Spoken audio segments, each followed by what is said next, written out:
Hello दोस्तों, welcome to my channel GK एजुकॉड। GK एजुकॉड चैनल में आप सबका एक बार फिर से हार्दिक स्वागत है। ये मेरी भारतीय इतिहास सीरीज की 50th वीडियो है। अब तक मैं 14 वीडियो बना चुका हूँ।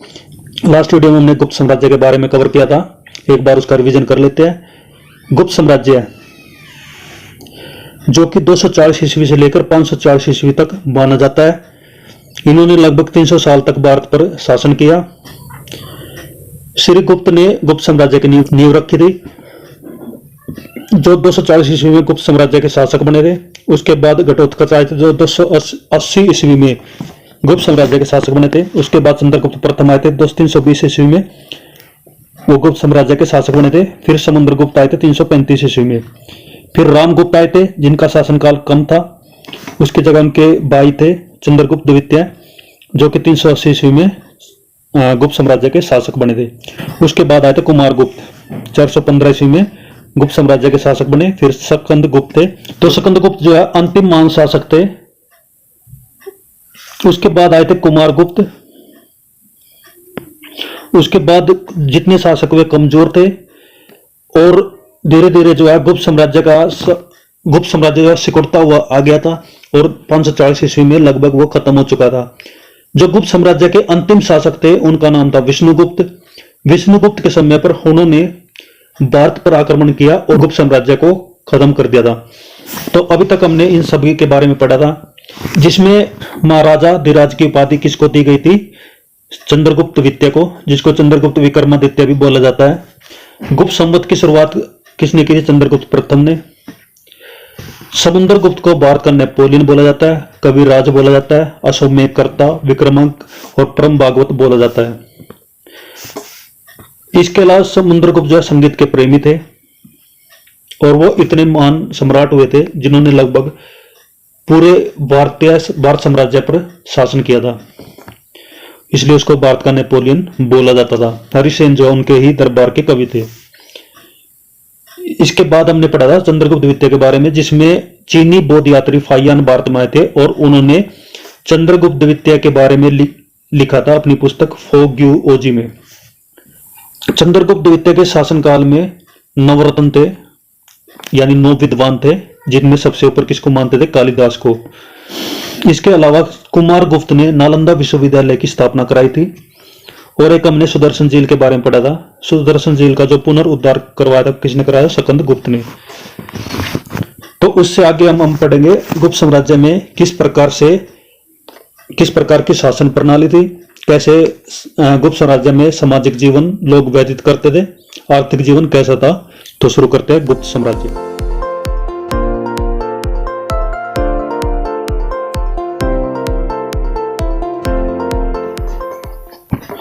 तो गुप्त साम्राज्य की सबसे बड़ी प्रादेशिक इकाई क्या होती थी? देश।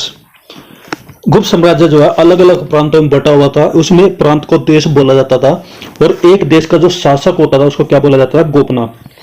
एक दूसरी प्रादेशिक इकाई होती थी जिसको बोला जाता है भुक्ति। यानी देश के बाद जो है एक देश जो अलग अलग प्रांतों में बटा हुआ था उसकी एक प्रशासनिक इकाई को भुक्ति बोला जाता था और भुक्ति का जो शासक होता था उसको बोलते थे उपरिक। भुक्ति के नीचे विषय नामक प्रशासनिक इकाई होती थी। भुक्ति के बाद विषय नामक प्रशासनिक इकाई होती थी जिसके प्रमुख को विषयपति कहते थे। क्या कहते थे? विषयपति। तो 3 इकाई हमने पढ़ी है। सबसे बड़ी देश होती थी, उसके बाद आता था भुक्ति और तीसरा आता था विषय। और उनके शासक होते थे, उनको अलग अलग नामों से जाना जाता था। पुलिस विभाग के साधारण कर्मचारियों को भाटिया चाट कहा जाता था। जैसे पुलिस विभाग के कर्मचारियों को क्या बोला जाता है? सिपाही, थानेदार, सिपाही, हवलदार। पुलिस विभाग का मुख्य अधिकारी जो होता था उसको दंडपाशिक कहा जाता था। क्या कहा जाता था? दंडपाशिक। और आज के समय पर जो पुलिस का प्रमुख या मेन अधिकारी जो एक राज्य में होता है उसको क्या बोला जाता है? DGP, director general of police. प्रशासन की सबसे छोटी इकाई ग्राम होती थी। प्रशासन में जो हम ये क्रमानुसार पढ़ रहे हैं उसमें छोटी इकाई को ग्राम बोला जाता था। और ग्राम का जो प्रशासन है गांव की सभा के द्वारा संचालित होता था। ग्राम सभा के मुखिया को ग्रामिक कहते थे और इनके जो अन्य सदस्य होते थे, गांव में जो अन्य सदस्य होते थे उनको महत्र कहते थे। ग्राम समूह की छोटी छोटी इकाइयों में बटा हुआ था और एक इकाई को पेट बोला जाता था। गांव भी छोटे छोटे भागों में बटा हुआ था और हर एक भाग को क्या बोला जाता था? पेट। गुप्त शासक कुमारगुप्त के दामोदरपुर ताम्रपत्र में भूमि बिक्री संबंधी अधिकारियों के क्रियाकलापों का उल्लेख है। यानी गुप्त शासक थे कुमारगुप्त, उसके समय पर जब भूमि की बिक्री होती थी, भूमि जब बेची जाती थी, तो उसका रिकॉर्ड जो है एक ताम्रपत्र में लिखा जाता था, और उस ताम्रपत्र का नाम था दामोदरपुर ताम्रपत्र, जिसमें पूरा ब्यौरा किसी भूमि का होता था। भू राजस्व के रूप में, भूमि कर के रूप में कुल उत्पादन का, जो फसल पैदा होती थी उसका 1/4 भाग या 1/6 भाग हुआ करता था। गुप्त काल में बलात् श्रम यानी विष्टि राज्य के लिए एक आय का एक स्रोत माना जाता था। इसे जनता के द्वारा दिए जाने वाला कर भी माना जाता था। यह भी एक प्रकार का कर था। आगे देखते हैं। आर्थिक उपयोगिता के आधार पर, आर्थिक उपयोगिता के आधार पर निम्न प्रकार की भूमि होती थी। भूमि जो है अलग अलग कैटेगरी में बटी हुई थी, जो यहां पर दी गई है। जैसे कि अक्षेत्र, अक्षेत्र किसको बोला जाता था? कृषि योग्य भूमि को अक्षेत्र बोला जाता था। और वास करने वाली योग्य भूमि को क्या बोला जाता था? वास्तु। जैसे बोलते हैं ना रेजिडेंशियल एरिया, रेजिडेंशियल एरिया मतलब जहां पर आज के समय पर लोग निवास करते होता है रेजिडेंशियल एरिया, और जहां पर लोग कृषि करते हैं उसको बोलते हैं एग्रीकल्चर एरिया, ये इंग्लिश में बोला जाता है। तो उसी प्रकार से उस समय पर भी जो कृषि योग्य भूमि थी उसको अक्षेत्र बोला जाता था, और जो निवास करने योग्य भूमि होती थी उसको वास्तु बोला जाता था। पशुओं के चारे योग्य जो भूमि होती थी उसको चरगाह भूमि बोला जाता था। ऐसी भूमि जो जोतने योग्य नहीं होती थी उसको क्या बोला जाता है? सील। और आज के समय पर क्या बोला जाता है? बंजर भूमि। और ऐसी भूमि जो जंगली होती थी उसको क्या बोला जाता था? अप्रहत। सिंचाई के लिए रहट या घंटी यंत्र का प्रयोग होता था। श्रेणी के प्रधान को ज्येष्ठक कहा जाता था। और गुप्त काल में उज्जैन सर्वाधिक महत्वपूर्ण व्यापारिक केंद्र था। वैसे आज के समय पर बिजनेस सिटी किसको बोला जाता है? मुंबई को। गुप्त कालीन प्रसिद्ध मंदिर, यानी गुप्त के काल में जो प्रसिद्ध मंदिर हुए उनकी लिस्ट यहाँ पर दी गई है, जिसमें पहला जाता है विष्णु मंदिर। विष्णु मंदिर कहां पर था? जबलपुर मध्य प्रदेश में। और जबलपुर में एक जगह बताई गई है तिगवा। शिव मंदिर था जो कहां पर था? बुमरा में। और वो कहां पर? नागौड़ा मध्य प्रदेश में। फिर आता है पार्वती मंदिर जो कि कहां पर था? नैन कुठार में, जो कि कहां पर है? मध्य प्रदेश में। 10 अवतार मंदिर जो देवगढ़ में है, और देवगढ़ कहां पे है? ललितपुर उत्तर प्रदेश में। उसी प्रकार एक और शिव मंदिर था जो कहां पर था? खो में। और ये खो कहां पर है? नागौर मध्य प्रदेश में। इसके अलावा कुछ मंदिर और बताया जिसमें बीतरगांव मंदिर और लक्ष्मण मंदिर दोनों कहां पर थे? बीतर नामक जगह पर थे। और ये बीतरगांव में थे। और बीतरगांव कहां पर है? कानपुर उत्तर प्रदेश में। ये ईंटों के द्वारा बनाए गए हैं। हो सकता है बाकी मंदिर पत्थरों के द्वारा हो, चट्टानों के द्वारा बनाए गए हो। और ये जो बीतरगांव मंदिर है किसके? ईंटों के द्वारा बनाया गया है। गुप्त राजाओं ने सर्वाधिक स्वर्ण मुद्राएं जारी की थी। इनकी स्वर्ण मुद्रा की अभिलेखों में दिनार कहा गया है। अभिलेखों में क्या बताया गया है? दिनार। यानी गुप्त साम्राज्य में सबसे ज्यादा सोने की मुद्राएं चलती थी, और उनको उस समय पर क्या बोला जाता था? दिनार। उसके बाद आता है कायस्थों का सर्वप्रथम वर्णन याज्ञवल्क्य स्मृति में मिलता है। किसका? कायस्थों का। जाति के रूप में कायस्थों का सर्वप्रथम वर्णन ओशनम स्मृति में मिलता है। विद्या जंगल में सबर्स जाति के लोग अपने देवताओं को मनुष्य का मांस चढ़ाते थे। विंध्याचल जंगल में जो लोग रहते थे वे अपने देवताओं को खुश करने के लिए लोगों का मांस चढ़ाते थे, यानी लोगों को मारते थे फिर उनका मांस चढ़ाते थे। पहली बार किसी के सती होने का प्रमाण जो है 510 ईस्वी में भानुगुप्त के एरण अभिलेख से मिलता है। किसमें मिलता है? एरण अभिलेख, जिसमें किसी बौद्ध राज की मृत्यु होने पर उसकी पत्नी के सती होने का उल्लेख है। यानी पहली बार जो सती हुई थी वो कौन हुई थी? बौद्ध राज की पत्नी। और यह हमें कहां पर मिलता है? भानुगुप्त के एरण अभिलेख में। यह इंपॉर्टेंट है। गुप्त काल में वैश्यावृत्ति करने वाली महिलाओं को क्या कहा जाता था? गणिका। और वृद्ध वैश्या को कुटनी कहा जाता था। गुप्त सम्राट जो है वैष्णव धर्म के अनुयायी थे, और उन्होंने इसे राज धर्म बनाया था। विष्णु का वाहन गरुड़ गुप्तों का राज चिन्ह था। यानी विष्णु का वाहन जो है वो गरुड़ माना जाता है, और गुप्त सम्राट जो है विष्णु के वाहन को यानी गरुड़ को अपना राज चिन्ह मानते थे। गुप्त काल में जो है वैष्णव धर्म संबंधी सबसे महत्वपूर्ण अवशेष कहां पर मिलते? देवगढ़ में। और देवगढ़ कहां पर है? जिला ललितपुर में। और वो कहां पर है? मध्य प्रदेश में। जहां पर क्या मिलता है? 10 अवतार मंदिर। विष्णु के 10 अवतार थे, और एक 10 अवतार मंदिर कहां पर बनाया गया है? देवगढ़ में, मध्य प्रदेश में। यह बेतवा नदी के किनारे पर स्थित है। अजंता में निर्मित कुल 29 गुफाओं में, अजंता में कुल कितनी गुफाएं? 29।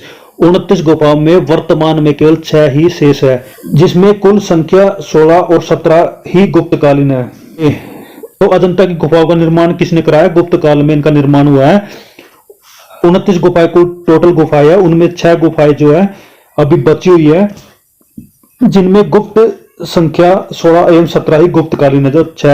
जो छह यहाँ पर अजंता की गुफाएं बताई गई है जो बची हुई है, उनमें 16 और 17 नंबर गुप्त काल के समय की है।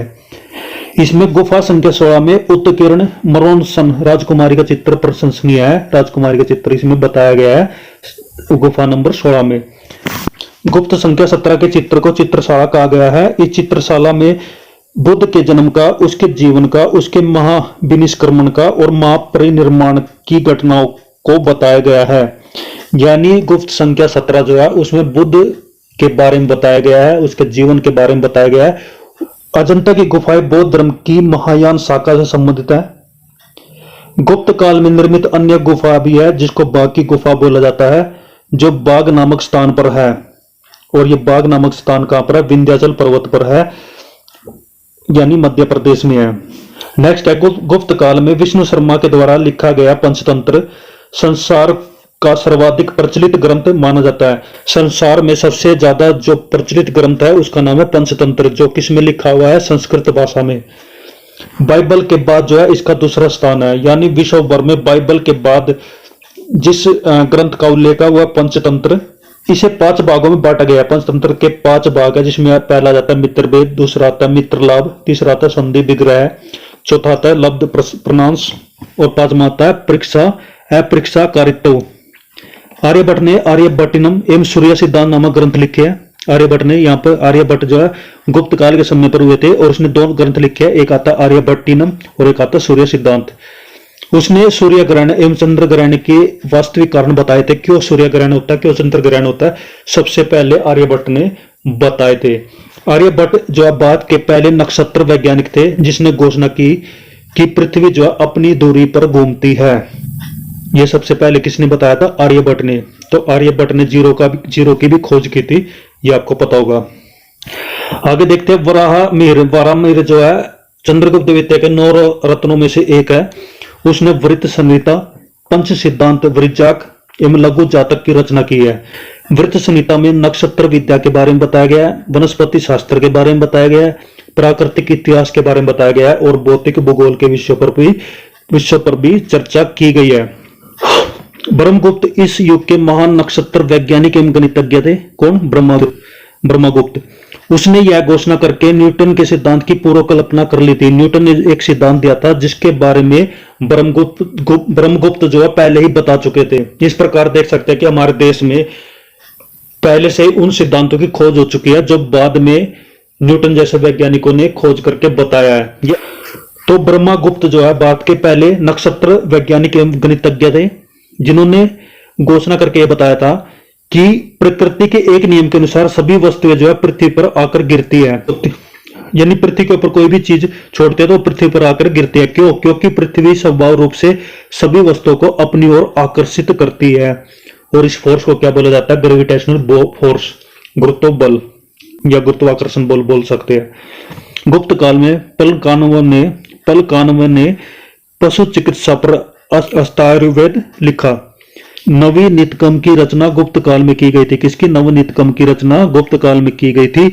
इस पुस्तक में नुस्खे, सूत्र और उपचार विद्या दी गई है। बीमारियों के बारे में बताया गया है कि उनको ठीक करने के लिए कौन से नुस्खे अपनाएं और किस तरह से हम बीमारियों का इलाज कर सकते हैं। किसमें बताया गया? नवी नितकम में। पुराणों की वर्तमान रूप में रचना गुप्त काल में हुई। पुराण जो लिखे गए हैं उनकी शुरुआत कब हुई थी? गुप्त काल में हुई थी। इसमें ऐतिहासिक परंपराओं का उल्लेख है। संस्कृत गुप्त राजाओं की शासकीय भाषा थी। संस्कृत जो है गुप्त साम्राज्य की आधिकारिक भाषा थी। गुप्त काल में चांदी के सिक्कों को रुपये का कहा जाता था। क्या कहा जाता है? रुपये का। याज्ञवल्क्य, नारद, कात्यायन एवं बृहस्पति स्मृतियों की रचना गुप्त काल में हुई। तो कुछ स्मृतियां बताई गई है जो कब लिखी गई थी? गुप्त काल में। मंदिर बनाने की कला का निर्माण जो है गुप्त काल में हुआ। यानी गुप्त काल में जो है हिंदू धर्म को सबसे ज्यादा तवज्जो दी गई थी। हिंदू धर्म सबसे ज्यादा गुप्त काल के समय में फैला था और मंदिर बनाने की शुरुआत जो है गुप्त काल में शुरू हुई थी। त्रिमूर्ति की अवधारणा का विकास गुप्त काल में हुआ। त्रिमूर्ति की अवधारणा का विकास कब हुआ था? गुप्त काल में।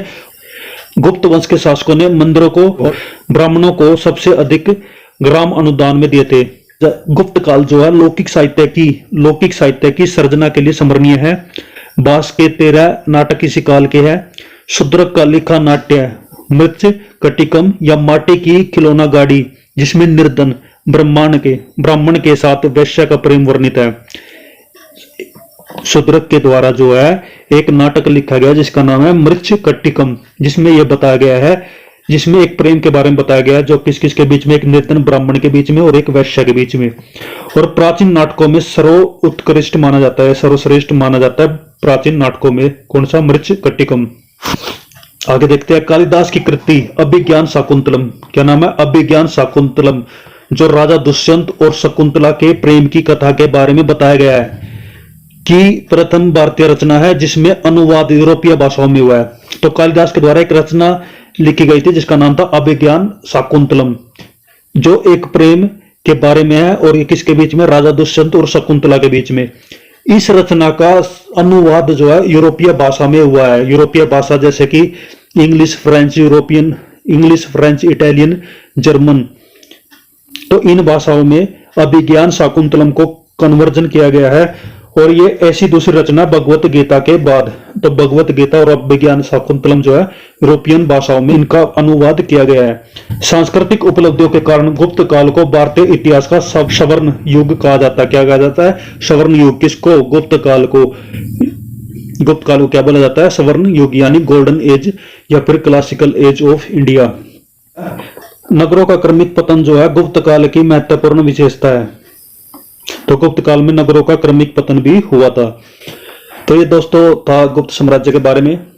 तो दोस्तों आज की वीडियो आपको कैसी लगी? अगर वीडियो अच्छी लगी तो इस वीडियो को लाइक करें, शेयर करें और कमेंट करके जरूर बताएं।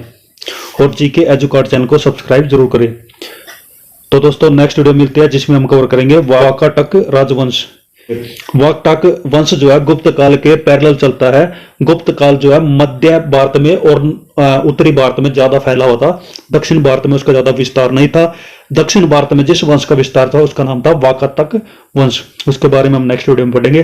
तो तब तक के लिए खुश रहिए, मुस्कुराते रहिए, अच्छे पढ़ाई करिए। मेरी तरफ से बेस्ट ऑफ लक सभी को। Thank you. जय हिंद, जय भारत, वंदे मातरम।